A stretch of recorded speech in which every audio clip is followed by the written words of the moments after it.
Nous avons de la grande visite aujourd'hui en studio, la députée de Berthier et ministre du Tourisme, Caroline Proulx. Élue pour la première fois à l'Assemblée nationale à l'élection générale d'automne 2018, elle accède au Conseil des ministres dès la formation du premier Conseil des ministres caquistes de l'histoire du Québec. Oui. On se rappelle que c'est une ancienne, entre autres, co-animatrice de la Fosse aux Lions à la télévision de Radio-Canada. Elle débarque dans une toute autre fosse, cette fois avec d'autres types de félins.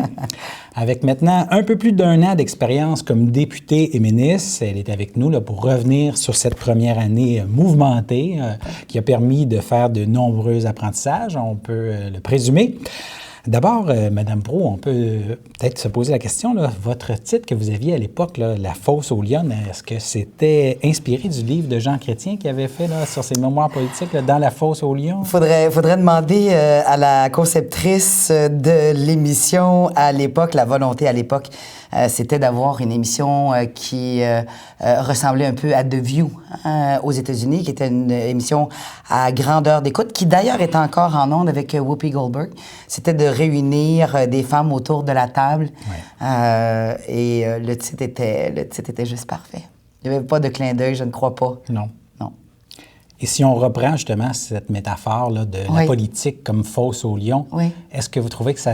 Maintenant que vous avez connu la politique, vous l'avez interviewé... Et que j'ai connu la fosse aux lions. Interviewé les politiciens et maintenant d'agir comme politicienne, est-ce que c'est une métaphore qui s'y est bien? Non, pas du tout. Moi, je le vois pas du tout comme une fosse aux lions ou une fosse aux lionnes. Il faut voir que mon passé dans les médias a fait en sorte que la majorité d'entre vous qui êtes sur la passerelle, je les connais depuis de nombreuses années, où ils ont connu mon père, où ils ont travaillé avec mon père, où ils ont connu mon oncle et travaillé avec mon oncle.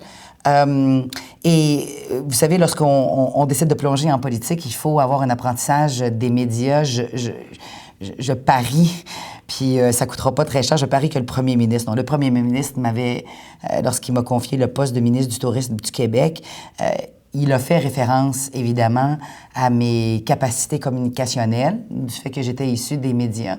Parce qu'effectivement, on doit bien posséder ces dossiers pour bien les exprimer et bien les exposer, primo aux journalistes qui, après ça, sont la courroie de transmission pour le peuple québécois. Donc, l'adaptation s'est faite relativement en douceur pour vous à ce nouveau rôle? Pour ce qui est des médias, oui, mais toute la courbe d'apprentissage, vous savez, c'est un grand privilège d'être nommé ministre dans le premier gouvernement de la coalition Avenir Québec. Quelque part, j'ai ce grand privilège-là d'avoir été nommé dès la première fois où la coalition forme le gouvernement. La courbe d'apprentissage est immense lorsqu'on est ministre. Mais je suis une grande chanceuse parce que j'ai une équipe au cabinet qui est vraiment exceptionnelle. J'ai une chef de cabinet qui est vraiment une femme d'une grande rigueur et d'une grande compétence. Et les conseillers politiques aussi qui sont avec moi, dont un qui était un homme avec qui je travaillais en journalisme d'ailleurs, un autre issu des médias. Je suis vraiment très privilégiée d'avoir cette équipe-là pour pouvoir au fil des semaines et des mois, comprendre, être encadré de ce qu'est le rôle d'être ministre du Tourisme du Québec. Donc, vous êtes solidement épaulé. Ah oui. Ça a aidé, ça aussi, à la transition? Oui, mais mes confrères et consoeurs aussi, députés, messieurs et celles aussi qui siègent au Conseil des ministres. À part Mme Blais, nous étions tous et toutes à notre premier rôle comme ministre. Alors, il y a très rapidement une belle confrérie qui s'est installée où on s'est épaulé, chacun d'entre nous, pour l'apprentissage de ce qu'était être ministre. Est-ce qu'il y a des choses que vous avez trouvées difficiles, que vous n'aviez pas anticipées dans ce nouveau rôle, à la fois comme député et ministre? Vous savez, lorsqu'on est dans les médias, qu'on interviewe des ministres et qui vous disent à un certain moment je décide de quitter la vie politique pour des raisons familiales, on peut penser à l'époque que c'est un faux fuyant. Oui. Mais lorsque vous êtes en politique et que vous êtes ministre, vous comprenez vraiment très clairement le coût sur la famille, sur les enfants, sur les amis. Je vous dirais que c'est là le plus grand coût. Donc, vous avez été dans une région éloignée comme vos journalistes. Vous savez ce que ça représente d'être éloigné de ses amis, de ceux qu'on aime. Donc, c'est exactement la même chose pour nous.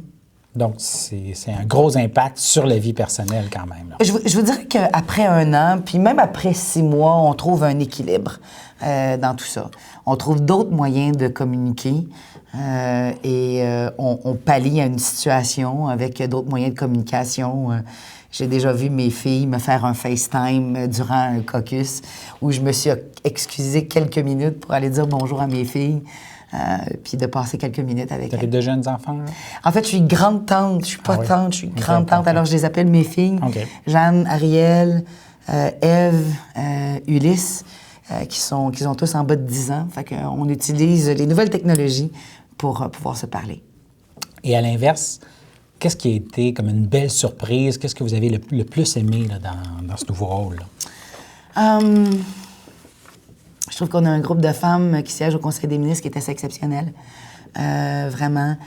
La force de ces femmes-là. Tout le terrain aussi, c'est extrêmement plaisant d'être sur le terrain. On a 22 régions touristiques. Tout le terrain, d'être proche des hommes et des femmes qui bâtissent l'offre touristique au Québec, ça, c'est une belle surprise. Toute la proximité qu'on a avec nos gardes du corps. Ouais. On oublie à quel point ces gens-là sont très, très importants. Il y a moyen de blaguer importants. même avec un garde du corps? Ah, on est très, très bien. Le véhicule, c'est un endroit où on est très, très bien avec nos gardes du corps, oui. Fait que c'est plein de belles surprises qu'on découvre au fur et à mesure. Parlons un peu plus de politique maintenant. Là. En tant que ministre du Tourisme, là, de quoi êtes-vous le plus fier là, de vos réalisations dans la première année? Je vous dirais que le règlement sur l'encadrement de l'hébergement touristique collaboratif, on a beaucoup entendu parler dans le cadre de ma tournée de consultation de ce qu'on définissait Airbnb. C'est une des plateformes. C'est une des nombreuses plateformes, mais c'est celle à laquelle on fait souvent référence. Et les entrepreneurs partout au Québec nous disaient, Madame, on doit réglementer l'hébergement touristique collaboratif. Donc, dès mon entrée en poste, justement avec Mme Laforêt, parce que c'est un enjeu qui transcende l'industrie touristique. C'est un enjeu qui va aussi aux affaires municipales. Pour ceux qui n'auraient pas suivi le dossier, là, ça ressemble à quoi les nouvelles balises que vous avez mises en place? En fait, on est arrivé avec la définition de ce qu'était une résidence principale. Alors, ça n'avait pas été défini dans le projet de loi 150 des libéraux. On est arrivé donc avec la définition de ce qu'est une résidence principale et la réglementation qu'on y a accolée pour permettre donc de l'hébergement touristique collaboratif. Si, par exemple, vous êtes dans un quadruplex ici à Berthierville et que vous souhaitez mettre votre résidence principale sur une plateforme d'hébergement, vous devez avoir l'autorisation écrite du propriétaire pour pouvoir mettre votre résidence principale sur une plateforme d'hébergement touristique collaboratif. Même chose dans les plus grands centres que sont Québec, Montréal, Trois-Rivières, Sherbrooke. Si vous habitez dans une unité de condo, vous devez avoir l'autorisation du syndicat de copropriété qui va vous donner l'autorisation de mettre votre résidence principale sur les dites plateformes. Après ça, vous allez avoir besoin d'un numéro d'enregistrement. Et c'est là où Revenu Québec, parce que notre résidence principale, c'est là où on a la majeure partie de nos activités. Et c'est là également qu'on a la correspondance, par exemple, avec la Société d'assurance automobile du Québec, votre rapport d'impôt, bien évidemment. Donc, il y a un lien direct lorsque vous avez votre numéro d'enregistrement et la résidence principale. Revenu Québec peut vérifier très, très rapidement si vous dites toute la vérité sur la définition de votre résidence principale. La taxe sur l'hébergement, évidemment, doit être relevée par la dite plateforme et, évidemment, la taxe de vente du Québec doit être prélevée. Ça, c'est la première réalisation. La deuxième... Est-ce qu'il y aurait lieu à peut-être encore resserrer davantage? On sait que, par exemple, il y a des gens qui se sont plaints là, pour prendre un exemple, sur le plateau Mont-Royal où il y avait des locations à répétition, puis des fêtes à côté de chez eux, et qu'en plus, ça faisait monter beaucoup le prix des loyers dans le secteur. C'est la raison pour laquelle on est arrivé avec ce projet de règlement-là, qui va être applicable à partir du printemps prochain. C'est justement pour limiter ça, parce qu'on dénaturait des villes comme Montréal, le plateau Montréal, l'exemple est parfait. Ça dénaturait les quartiers. Les gens se levaient le matin, puis on voyait des valises passer, puis effectivement, beaucoup de bruit dans certains secteurs de Montréal. Donc ça vient définir la résidence principale. Il est important d'ajouter aussi que c'est un chapeau de règlement qui est provincial. C'est une première au Canada. Ouais. D'ailleurs, dans une mission à Paris, ont de gros enjeux avec Airbnb. C'est une première au Canada. Donc, c'est la première province. Ah oui, tout à fait. Dans nos rencontres, en tout cas avec l'Europe, ils étaient très satisfaits de notre règlement. Il ne faut pas oublier aussi que les municipalités auront un pouvoir additionnel de réglementer. Donc, nous, on arrive avec un chapeau de règlement qui est provincial. Les municipalités, si elles souhaitent ajouter une série de règlements additionnels, elles auront l'opportunité de le faire, mais également la responsabilité de l'application de la réglementation additionnelle que les municipalités pourraient ajouter. Vous alliez parler d'un autre aspect de votre travail comme ministre, là, vous êtes particulièrement fier? Vous savez, le ministère du Tourisme du Québec a 3 sociétés d'État qu'elle gère. Le Palais des Congrès de Montréal, le Centre des Congrès de Québec et le formidable Stade olympique qui est dans l'est de Montréal. C'est un engagement politique du premier ministre Legault, de Mme Rouleau, qui est ministre responsable de la métropole et déléguée au transport, de revitaliser l'est de Montréal. L'est de Montréal a manqué beaucoup d'amour au cours des dernières années. Donc, la RIO, la Régie des installations olympiques, sa loi constituante date de 1975. C'était le premier ministre Robert Bourassa qui, voyant la difficulté de livrer les Jeux olympiques à temps, avait enlevé en quelque sorte la responsabilité à Montréal et avait pris sous le contrôle du gouvernement du Québec les travaux menant à la livraison de la 21e Olympiade. Ça fait longtemps, 1976. Donc, on est à revoir. Je suis en étude article par article de ce qui sera dorénavant, à terme, si le projet de loi est adopté, de la Société de développement et de mise en valeur du Parc olympique. Donc, on va donner beaucoup plus de latitude au Parc olympique, à cette société-là, pour annoncer en quelque sorte que on est ouvert à faire des affaires. We're open for business. Donc, déjà, on voit les premiers effets de Desjardins qui s'installe dans la tour du Stade olympique, va occuper 10 ou 11 étages à terme. Ils avaient une option sur des étages additionnels. Ils les ont pris. Donc, Desjardins s'installe là-dedans. La Régie a un président qui est quand même assez dynamique en poste en ce moment. Oui, puis il y a 3 gouvernements différents qui ont reconduit la nomination du PDG de la Société d'État, qui est Michel Labrec. Donc, vous avez eu le Parti québécois, Mme Marois, vous avez eu le Parti libéral et la Coalition Avenir Québec qui a donné un autre mandat à M. Labrec à titre de PDG. Michel est tout un PDG. Il fait du bon travail. Ah, excellent travail, excellent travail. Toujours un plaisir de travailler avec Michel. Il y a eu aussi une annonce, là, un programme Explore Québec. Vous pouvez peut-être nous expliquer un peu de quoi il s'agit? Dans le cadre de la tournée où vous étiez d'ailleurs du côté de cette île, l'une des choses qu'on entendait des entrepreneurs, c'est qu'on n'a pas la possibilité d'amener en territoire éloigné les touristes, que ce soit les Québécois, là, les visiteurs québécois ou les touristes internationaux. Donc, on est arrivé il y a quelques semaines avec le premier ministre du Québec, M. Legault, du côté de Val-d'Or, à annoncer la mesure Explore Québec. Donc, tant pour les Québécois que pour les touristes internationaux, mais parlons des touristes québécois. Vous êtes ici à Berthierville, vous décidez que vous avez envie de découvrir la baie James.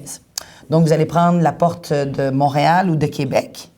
Et si on achetait aujourd'hui, vous et moi, là, vous arrivez à l'aéroport de Québec, vous dites, moi, la semaine prochaine, je veux aller à baie James. Le coût du prix du billet d'avion est très, très élevé. Donc, nous, ce qu'on offre à travers Explore Québec, c'est un forfait. Les Québécois, on est très fervents, des forfaits. On va dans le sud, on achète des forfaits. Donc, on est arrivé avec un projet de forfait, de forfaitisation. Vous arrivez à Québec et on va vous offrir le vol à 50 % du prix du marché, un minimum de 2 nuitées et de 2 activités touristiques pour aller découvrir, par exemple, la baie James. Mais vous pourriez avoir un séjour... 8 régions, je crois, qui seront disponibles. Oui, exactement. Vous avez... C'est des régions éloignées, là, pas comme Berthier, là, vraiment. Non, des régions éloignées. Vous comprendrez que ça prend une piste d'atterrissage également.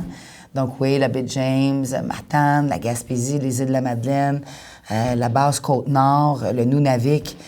Donc des territoires vraiment exceptionnels à découvrir pour nous, les Québécois, mais également pour les touristes internationaux qui vont choisir le Québec.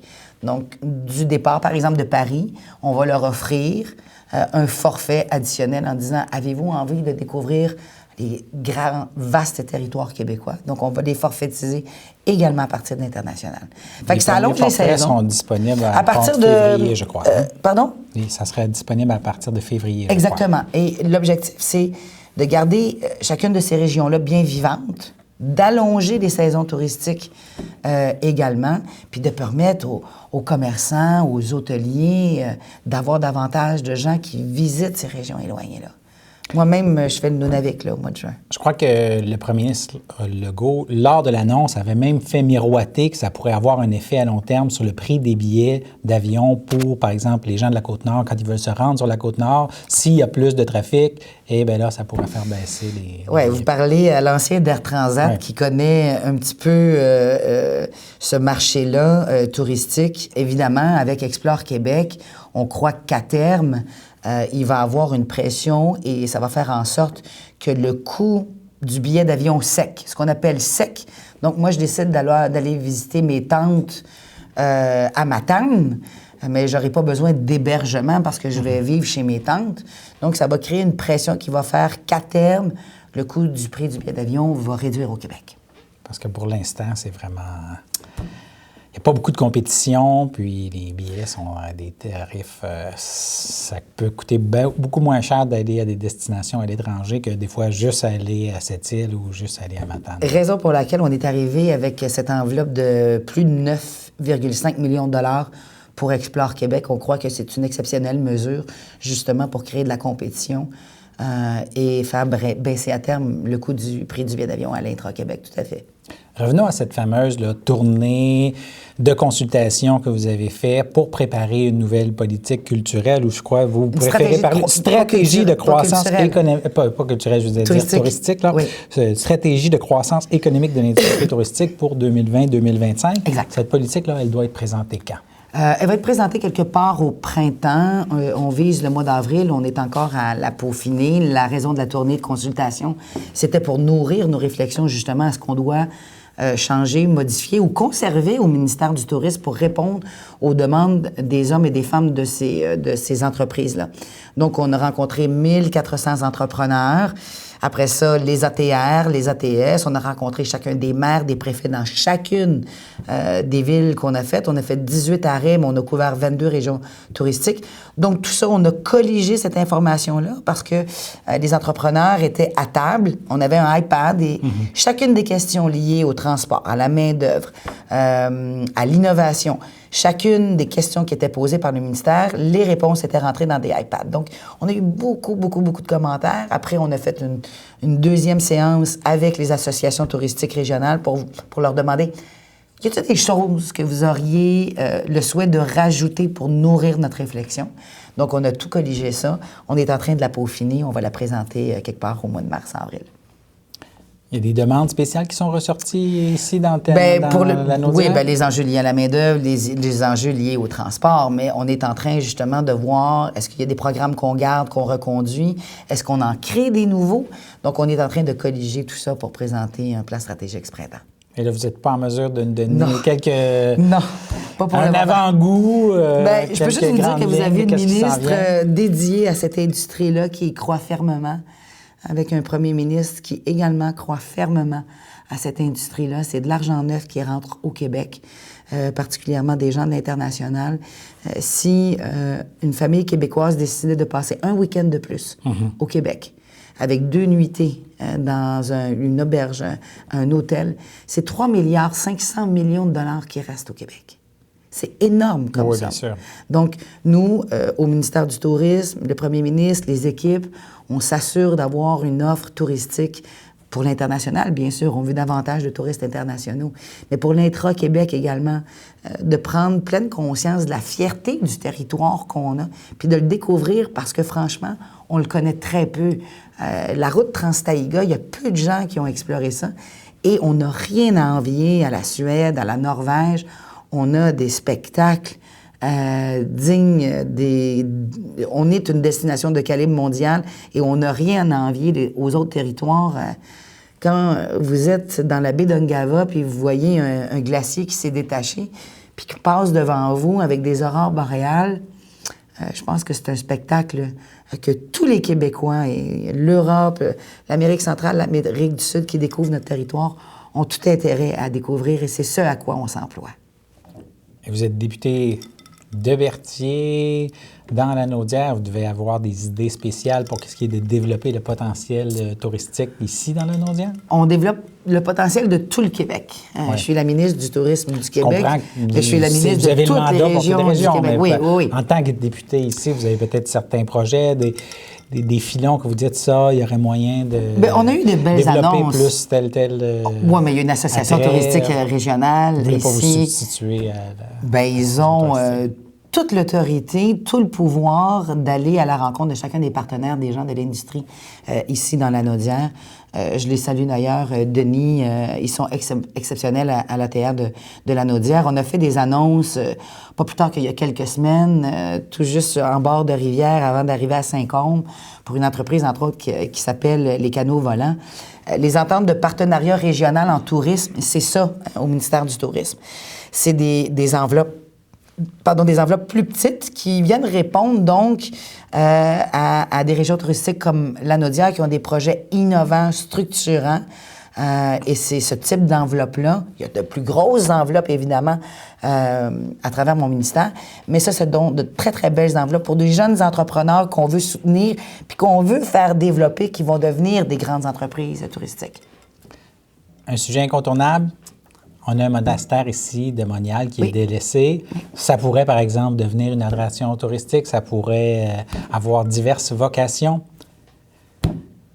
Où est-ce qu'il en est rendu, ce dossier-là? On sait que vous avez eu, entre autres, je crois, vous aviez dit une conversation musclée avec la mairesse à ce sujet. À l'époque, il y a quand même un moment de ça. Vous savez que c'est un dossier qui relève de ma consoeur, Nathalie Roy. Et comme il y a un avis de classement qui est en cours présentement, et que ça se retrouve devant les tribunaux, vous comprendrez qu'il est impossible pour moi de faire quelques commentaires que ce soit.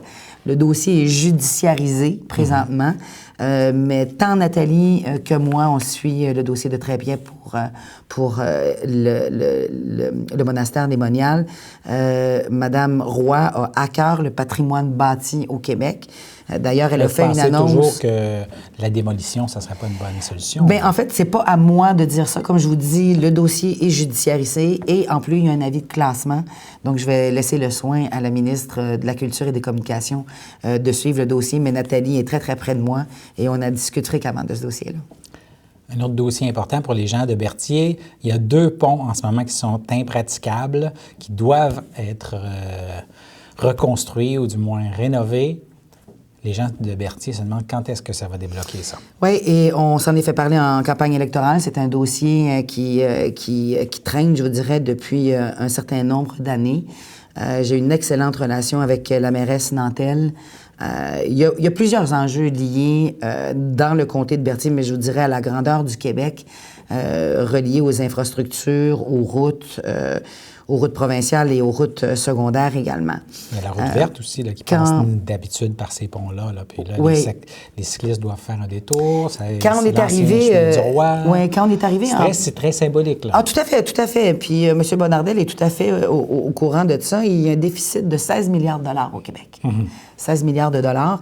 Je vous dirais que c'est pas arrivé le 1er octobre 2018, lorsque la Coalition Avenir et Québec a été élue. Il y a plusieurs enjeux reliés aux routes dans mon comté, mais à grandeur du territoire québécois. On continue d'avoir des conversations avec M. Bonnardel. On vient de compléter notre première année de mandat. Il nous reste encore un 3 ans devant nous. Et on est très, très au courant des enjeux liés, particulièrement ici à Berthierville, mais dans tout le comté de Berthier. Donc, on n'est pas en mesure de dire pour l'instant quand c'est pas long, ça va avoir. Bien, je ne peux pas me substituer au ministre Bonnardel, mais il est très au courant du dossier. On a eu une rencontre, M. Bonnardel, moi-même, député de Berthier, et le ministre responsable de la région, M. Fitzgibbon, le ministre Fitzgibbon. Et évidemment, ce dossier-là a été amené à la table de conversation. Est-ce qu'on peut se dire, au moins d'ici la fin de votre mandat, on peut être sûr que ça va être reconstruit, ces 2 ponts? Moi, ce que je peux vous dire, c'est que d'ici la fin du mandat, c'est un dossier que je porte très vivement auprès de M. Bonnardel. Transport toujours. on aimerait voir un élargissement de la route entre la Valtrie et la Noret, notamment pour les cyclistes, que ça soit plus sécuritaire. On vous en a certainement déjà parlé. Est-ce que ça, c'est aussi quelque chose qui va se concrétiser bientôt? Je vous dirais que dans les 3 premières années, ce n'est pas là, sur le radar présentement. Il y a beaucoup d'engagement du premier ministre du Québec sur des routes partout au Québec. Je vais laisser le soin d'ailleurs dans les prochaines semaines au premier ministre de faire ces annonces-là dans la grande région de la Naudière. Donc, si je peux circonscrire en dehors du comté de Berthier, mais dans la grande région de la Naudière qui a été délaissée par le ministère des Transports ces dernières années, je vais laisser le soin au premier ministre d'en faire l'annonce. C'était un engagement en campagne électorale et le premier ministre est clair en Chambre et en dehors de la Chambre. Ce à quoi on s'est engagé en campagne électorale sera réalisé. Alors, je vais laisser. Mais je retiens que vous avez dit que la partie pour le vélo entre... Pas tout de suite, en tout cas pas pour le moment. Pas très prioritaire pour l'instant. C'est pas une question que c'est pas prioritaire. Il faut faire attention, là, c'est pas une question que c'est prioritaire. On a des engagements qu'on a pris dans la vaste région de la Naudière en termes de transport, en termes de route, et c'est ce à quoi nous nous sommes engagés en campagne électorale, et c'est ce que nous allons livrer. Pour ce qui est du chemin menant au traversier, aussi aux îles, il y a eu certains rapiessages qui ont été faits par le ministère du Transport, oui. Mais le chemin est encore passablement amoché à certains endroits. Avec les travaux qui vont avoir lieu au pont-tunnel, on peut s'attendre à ce qu'il y a beaucoup de trafic qui soit dérouté par ici, des gens qui vont aller prendre le traversier plus que d'habitude. Oui. Cette route-là va être mise à rude épreuve.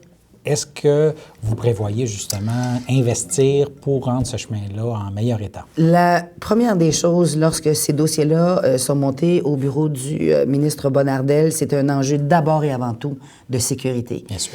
La priorité numéro 1 du ministre des Transports du Québec, c'est de s'assurer de la sécurité du transport des passagers et des marchandises, évidemment, parce qu'il y a des gens derrière le volant. Au sujet du pont, peut-être qu'en termes visuels, c'est pas joli, on peut en convenir. La priorité du ministre Bonnardel, c'est de s'assurer de la sécurité, et pour le moment, c'est sécuritaire. Pont de l'île du Pas, il y a des bouées qui ont été installées en bas pour restreindre la place pour les plaisanciers qui peuvent passer par là. Ça crée des mécontents. Est-ce qu'il y a quelque chose qui est envisagé de ce côté-là? J'ai pas d'informations récentes sur ce dossier-là, non. J'en ai pas. Vous êtes natif de Saint-Jean-de-Mata, je crois. On vous présente à plusieurs endroits sur Internet comme étant la petite fille de Saint-Jean-de-Mata. Oui, c'est vrai. Vous avez, je crois, encore un chalet dans ce coin-là. Non, ma mère a une résidence principale. Une résidence, du moins. Principale. Vous avez des liens très forts avec cette partie-là du comté. Lorsqu'on rencontre des gens plutôt dans le coin de Berthier, il y a des gens qui disent, on sait bien, sa priorité, c'est plus le nord du comté. Dans le coin de Berthier, elle vient nous voir moins souvent, elle s'occupe moins de nos projets. Qu'est-ce que vous répondez aux gens qui ont ces discours-là? Bien, la première réponse que je donnerais, c'est que je me suis installé mon bureau de comté dans le sud du comté. Alors, avant, le bureau de M. Villeneuve était, entre autres, à Saint-Jean-de-Mata. Je me suis installé dans le sud du comté, justement pour répondre à la population qui est plus au sud du comté. Donc, c'est seulement une perception que je le souhaite. Vous préférez vous mais j'espère que c'est une perception. Nord, non, j'espère que c'est une perception. J'ai passé et je passe encore la moitié de ma vie à Saint-Jean-de-Mata. C'est sûr que j'ai une affection particulière. Ma mère est résidente de Saint-Jean-de-Mata depuis 72 ans. Mes parents se sont rencontrés à Saint-Jean-de-Mata. Mon grand-père maternel a acheté une résidence à Saint-Jean-de-Mata. Ça va bien plus loin que le fait de choisir Saint-Jean-de-Mata. C'est ma ville, c'est ma municipalité. Bien sûr que je l'aime. J'ai des souvenirs impérissables de mes enfances, de mon enfance avec mes 2 sœurs, mon frère, mes cousins, mes cousines. Toute la famille d'Héry était installée autour du Lac-Vert. On ne peut pas me reprocher d'avoir des souvenirs et d'avoir un lien affectif avec là où j'ai passé la grande partie de mon temps. Vous n'allez pas délaisser le sud du comté pour autant. Là. Mais je n'ai jamais délaissé le sud du comté et la meilleure preuve en est j'ai décidé d'installer mon bureau de comté dans le sud du comté de Berthier. Et là, il y a des belles annonces qui s'en viennent dans les prochains mois pour le sud? Bien, pour tout le comté de Berthier, on travaille très fort, tout le monde ensemble. Ce matin, on avait une annonce avec la ministre, au nom de la ministre Laforêt, de plus d'1 million de dollars du côté de Saint-Gabriel et Saint-Gabriel-de-Brandon. Il y a des rencontres avec... Tous les ministres sont passés dans le comté de Berthier. Tous les ministres sont passés dans le comté de Berthier. Récemment, Mme Charest pour les infrastructures sportives. M. Fitzgibbon et moi avons fait des annonces dans le nord du comté, du côté de Saint-Michel, pour, entre autres, la Granaudière. Tous les ministres sont passés ici. Mme Blais est ici, d'ailleurs, aujourd'hui, dans le comté, pour les maisons des aînés, des proches aidants également. Monsieur le ministre de l'Environnement est également venu à Berthierville. Alors, je vous dirais également que la majorité des rencontres des ministres se sont faites précisément dans la municipalité de Berthierville. Alors, vous me faites mal un peu au cœur quand vous dites que les gens de Berthierville sont pas... Non, mais je vous dis que c'est une chose qu'on entend. Mais donc tous les ministres, alors Caroline Proulx, Mme Charest et Monsieur le ministre de l'Environnement, Charette, sont passés précisément dans la ville de Berthierville pour tenir des consultations. Comme ministre du gouvernement Legault, vous devez défendre l'ensemble des décisions de votre gouvernement. Récemment, il y a eu l'utilisation d'un bâillon pour une troisième fois là, en un an par votre gouvernement, entre autres pour revoir la loi qui encadre la fixation des tarifs d'Hydro-Québec et retirer à la Régie de l'énergie son droit de regard sur la fixation des tarifs pour Hydro.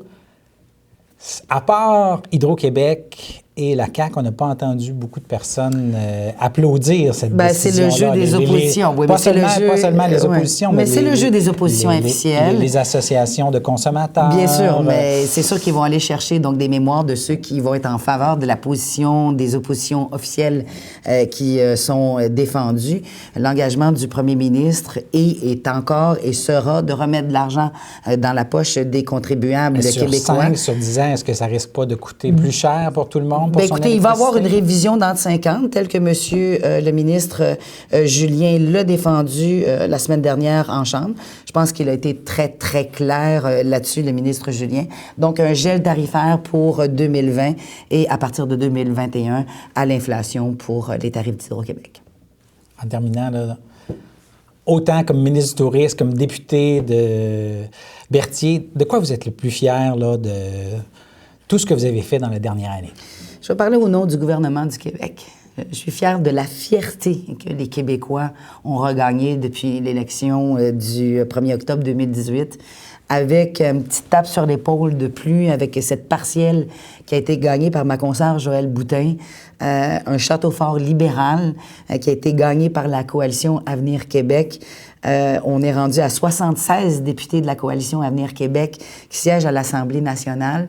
C'est ça ce dont je suis le plus fière, c'est que les Québécois sont fiers d'être Québécois. On est en train, tous ensemble, la députation, le premier ministre, le groupe de ministres, de redonner la fierté aux Québécois qui, sincèrement, est bienvenu. Moi, ça fait, pour paraphraser quelqu'un de bien connu, ça fait longtemps que je n'ai pas été aussi fière d'être québécoise. Et en même temps, avec une députation si importante, une large majorité comme ça, c'est important de rester à l'écoute, de ne pas faire preuve d'arrogance. Chacun des ministres, chacun des députés, en tout cas, moi, je me fais dire très régulièrement, on n'a jamais vu autant de ministres sur le terrain que depuis que la coalition Avenir Québec est arrivée au pouvoir. Et à chacun des conseils des ministres, à chacun des caucus, le premier ministre va toujours soit commencer, soit terminer par la même phrase en disant « Vous restez à l'écoute de la population et vous êtes sur le terrain. » Merci, Mme la ministre, et on espère pouvoir vous revoir dans nos studios très bientôt, te tenir au courant des dossiers que vous menez. Merci infiniment. Merci beaucoup.